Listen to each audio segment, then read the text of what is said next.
Seem to be a lot of people still struggling with this, so why don't we just enumerate every single reason why a fetus is not a person, because there are so many of them.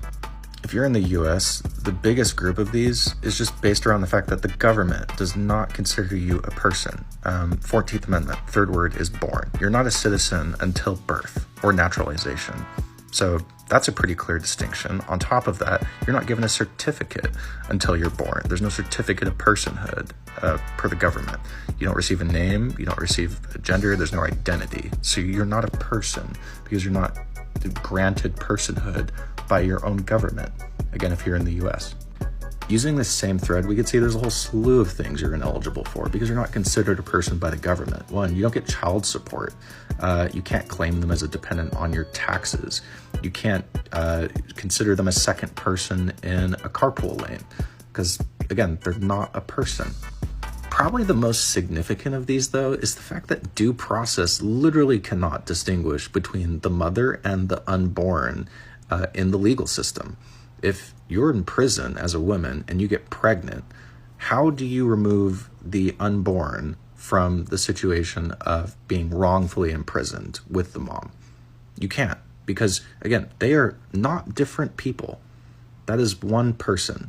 You don't have separate personhood. There's no way to even deal with it physiologically. It's impossible.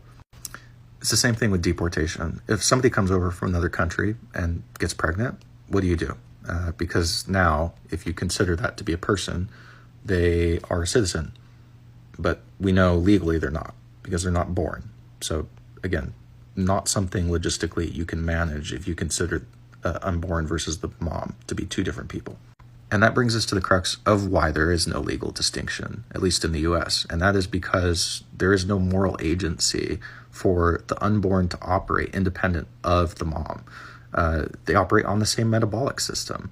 There's no distinction between the unborn as a separate person. And I know there's this last argument against that point, which is that, if there's a new genome, because you have a sperm and an egg that come together and configure a different set of DNA, that is a new person. But a genome is an instruction set. And we know via epigenetics that gene expression changes DNA over time within a body, and that within a single person, even the type of DNA stored within certain cells is different than stored within other cells. So there's nothing sacred about a distinction of a genome being different than what is carried by, say, the host. We haven't even talked about how the cerebral cortex isn't formed until 26 weeks, which is where pain processing happens. So you have this unfeeling, non-personhood granted, non-distinct entity. It's not a person.